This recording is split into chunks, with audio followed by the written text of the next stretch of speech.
Imagine, if you will, a city made of wood.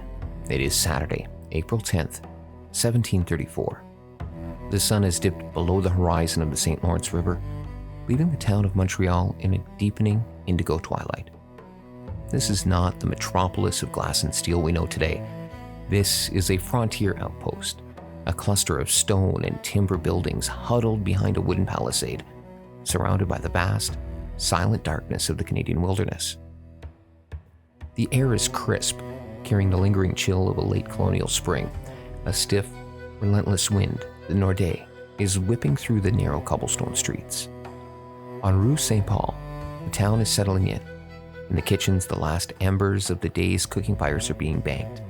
In the convents, the Sulpician monks are finishing their evening prayers. But inside the house of the widow de Coyen, the atmosphere is heavy with a different kind of heat. Marie-Joseph Angélique, a black woman enslaved in a house that feels like a cage, is watching the wind. For months, she has spoken of fire. She has whispered of a day when the city would burn and she would be free to run, not just across the river, but back to a world where she was not a piece of property to be bought, sold, and shipped to the West Indies. At 7 o'clock, the first plume of smoke arises. It starts in the attic, a small flicker, a lick of orange against the dry cedar shingles. Within minutes, fueled by that relentless wind, the flicker becomes a roar. The bells of the parish church begin to toll, a frantic, rhythmic clanging that slices through the night. "Afieu! Afieu!" Cry ripples through the streets. Men stumble out of their beds, forming bucket brigades that are useless against the gale. The fire leaps from roof to roof like a living thing. It devours the Grand Hôtel Dieu hospital. It turns 45 homes into hollow, glowing ribs of charcoal.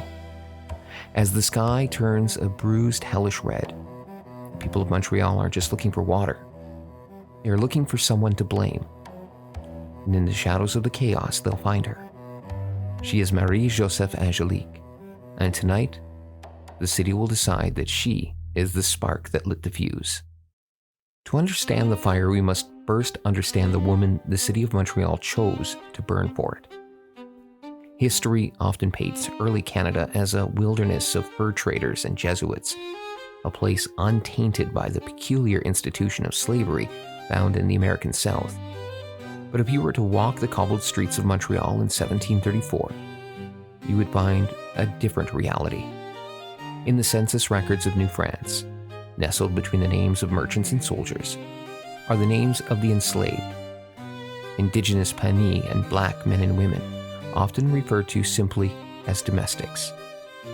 Marie-Joseph Angélique was one of them. She was not born to these frozen shores. Her journey began thousands of miles away in the lush volcanic hills of Madeira, Portugal. We know she was sold to a Flemish merchant, then carried across the Atlantic to the bustling docks of New England. In 1725, she was purchased by François Poulain de Francheville, a prominent Montreal businessman. For 9 years, Angélique lived in the Francheville household on Rue St. Paul. Her world was measured in the scrubbing of stone floors, the hauling of water from the river, and the constant suffocating presence of her mistress, the widow de Coyen. But Angélique was not a silent shadow. The trial records describe her as spirituelle, witty, sharp-tongued, and intensely frustrated. She was a woman who knew her worth in a world that priced her at 600 livres. In the winter of 1734, the tension in the house reached a breaking point. Angélique had found a companion in a white indentured servant named Claude Thibault. Together they did the unthinkable. They ran. They fled into the brutal Canadian winter, hoping to reach New England or perhaps a ship back to Europe. But they were caught, of course, dragged back to Montreal in chains. But for Angélique, the punishment for running wasn't just a lashing, it was a rumor. Word began to circulate that the widow de Coyen had seen enough of her rebellious slave. She was to be sold to a merchant in Quebec City, who would then ship her to the sugar plantations of the West Indies. In the 18th century, being sent to the Caribbean was a death sentence, wrapped in a bill of sale.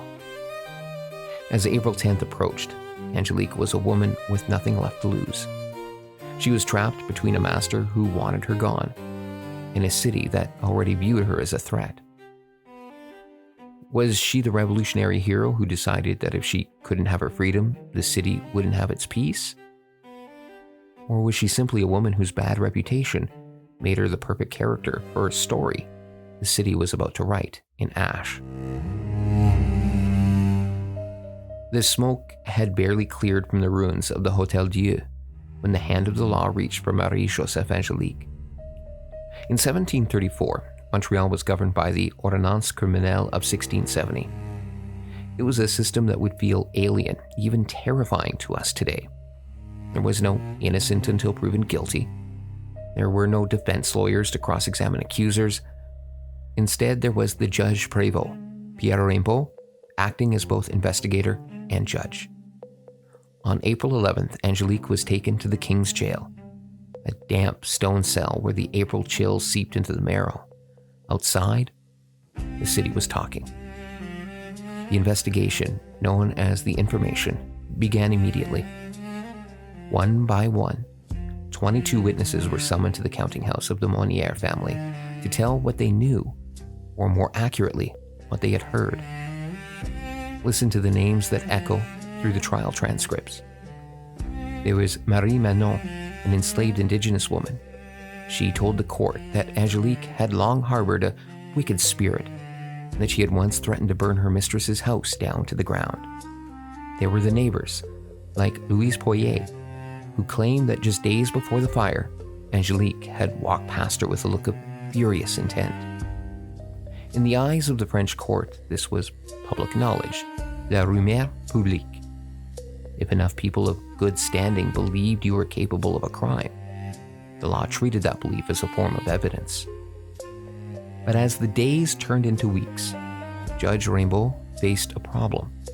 He had plenty of character assassinations, but he had no proof. No one had seen Angélique strike a flint. No one had seen her in the attic where the fire began. Angélique herself remained defiant. During her first interrogations, she sat on the sellette, a small wooden stool of the accused, and denied everything. She pointed out the obvious. The wind was high, and the chimneys were old, and she was being blamed because she was a convenient target. She was a black woman. She was a runaway. She was insolent. In the small, frightened circles of Montreal society, that was almost enough to hang her. But then, the investigation took a turn. A name began to circulate, one that changed the stakes of the entire trial. Claude Thibault. The white servant, her lover and companion in flight, had vanished the night of the fire. To the judges, his disappearance was a confession of their joint guilt. If they could find Thibault, they believed they would find the truth. But as the search parties returned empty-handed, the pressure on Angélique began to mount. The city didn't just want a culprit. They wanted a spectacle. And they were about to get a witness that no one expected. By the end of May, the trial of Marie-Joseph Angélique had reached a dangerous stalemate. Judge Raimbault had 22 witnesses, but he had a problem that even the 18th century law couldn't ignore. All the testimony was circumstantial. People spoke of her bad character, her threats, and her insolence, but no one had actually seen her set the fire. Under the laws of New France, to send a woman to the gallows, the judge needed more. He needed a smoking gun. On May 26th, he found it in the most unlikely of places. Enter Amabel Lemoine Monnier. She was just 5 years old. In the quiet, high-ceilinged room where the depositions were taken, the little girl told a story that chilled the courtroom. She claimed that on the evening of April 10th, she had been playing near the Decoyan house. She said she saw Angélique carrying a shovel filled with glowing, red-hot coals. She watched, she said, as Angélique carried that fire up into the attic. In a modern court, the testimony of a 5-year-old would be handled with extreme caution. But in 1734, it was the breakthrough the prosecution had been praying for. Angélique was brought in to face her tiny accuser. This was a confrontation, a legal maneuver where the accused and the witness were forced to look each other in the eye while their statements were read aloud. Imagine the scene. Stone walls of the jail, the flickering candlelight, and the tall, weary Angélique looking down at a child. The transcripts tell us that Angélique didn't flinch. She told the girl she was lying.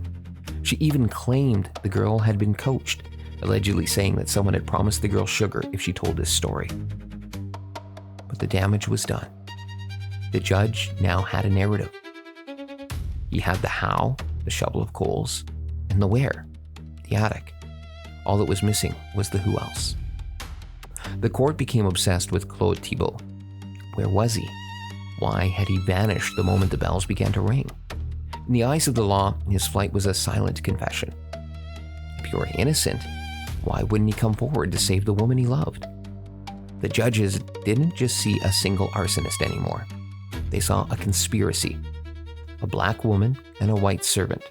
Two people at the bottom of the social ladder, conspiring to burn the heart out of the colony so they could vanish into the woods.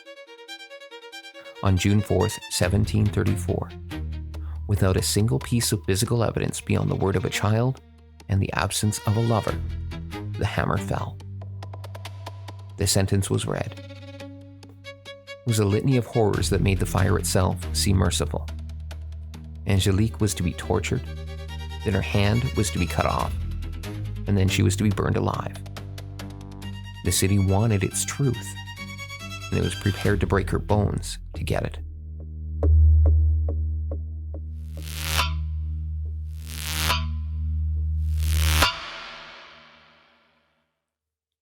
On the morning of June 21st, 1734, the air in Montreal was likely heavy with the humidity of early summer. But for Marie-Joseph Angélique, the world had shrunk to the dimensions of a single room in the basement of the Palais de Justice. The Superior Council in Quebec City had reviewed her case. They had shown a small mercy, commuting her sentence from being burned alive to being hanged first, then burned. But there was a condition. Before she died, she had to undergo the question préalable. In the legal language of the 18th century, the question was a polite term for state-sanctioned torture. Its goal was not to prove her guilt. That was already decided. But to force her to name her accomplices. The judges were convinced that a woman could not have burned a city alone. They wanted Claude Thibault. The instrument of her pain was a device called the brodequin, or the boots. Picture two sturdy wooden planks, bound tightly around the legs with ropes. Between the planks and the knees, the executioner, a man named Mathieu Leviel, who was himself an enslaved black man from Martinique, would hammer in wooden wedges. One wedge for the first question, two for the second. With each strike of the mallet, the bones of the legs would splinter and crush. The transcripts of this moment are harrowing in their brevity. The court clerk sat nearby, quill in hand, ready to record every scream, every plea, and every name. At first, Angélique screamed that she was innocent. She cried out to God. But as the third and fourth wedges were driven home, the resistance finally broke. "I did it," she gasped. "I set the fire myself." She described how she had taken coals from the hearth and carried them to the attic of the de Coyan house. But when the judges pressed her for the name of her lover, Claude Thibault, she remained silent. Even under the unimaginable agony of the boots, she insisted he had nothing to do with it. She claimed that she had acted alone, driven by a desperate desire to see the world burn because she could not be free in it. The torture ended when her legs were a ruin of bone and muscle. She could no longer stand. She was placed in a trash cart, the tombereau, and paraded through the streets she had allegedly set ablaze. At the door of the parish church, she performed the amende honorable, clad only in a white chemise, a noose around her neck, and a heavy wax torch in her hand. She knelt and begged for forgiveness of God and the king. Finally, at the Place d'Armes, in front of the ruins of the hospital, the executioner did his final duty. Marie-Joseph Angélique was hanged. Her body was then cast into a bonfire, and her ashes were scattered to the four winds. The city had its peace, but the truth it had extracted was written in blood and broken bones. For nearly 3 centuries, the story of Marie-Joseph Angélique was buried beneath the snows of Montreal. It was treated as a footnote, a minor criminal case in a colony that supposedly had no real history of slavery. But history has a way of rising from the ashes. Today, when we look back at the trial of 1734, we aren't just looking at a crime, we are looking at a mirror. And depending on which historian you ask, you will see a different Angélique. The first theory is the one that has gained the most power in recent years, Angélique as the rebel. Historian Afua Cooper argues that we should take Angélique at her word. In this light, the fire wasn't a mistake, it was a political act. It was a scorched earth protest against the system that was about to ship her into the brutal sugar machine of the West Indies. By burning the city, she asserted her humanity in the only way she had left. She became a symbol of Black resistance in Canada. The second theory is more clinical, Angélique as the scapegoat. Historian Denise Beaugrand-Champagne, who meticulously reconstructed the trial from the original archives, points out that the evidence was paper thin. In a town built of wood during a gale force wind, fires were common. In this view, Angélique was a victim of a moral panic. The city needed someone to blame to justify their losses. And who better than a difficult enslaved woman and her missing white lover? The third theory is perhaps the most human, the botched escape. This suggests that Angélique and Claude Thibault did set the fire, but not to destroy the city. It was meant to be a small distraction, a way to draw the night watch away from the gates so they could slip into the darkness. But the wind, that unpredictable Nordé, turned a small diversion into a catastrophe. We will never know with certainty what happened in that attic on Rue St. Paul. The only confession we have was whispered between screams in a torture chamber. But perhaps the truth of the fire is less important than the truth of the trial itself. The trial of Marie-Joseph Angélique forced the colony of New France to put its own values on paper. It documented a world of hierarchy, of systemic fear, and of the profound lengths a society would go to maintain order. Today, a plaque stands in Old Montreal near the spot where she was executed. It doesn't call her a criminal, it calls her a woman who fought for her freedom. As you listen to the wind tonight, think of the city of wood. Think of the woman who watched the sparks fly. And remember that history isn't just a record of what happened. It's a record of who was allowed to tell the story.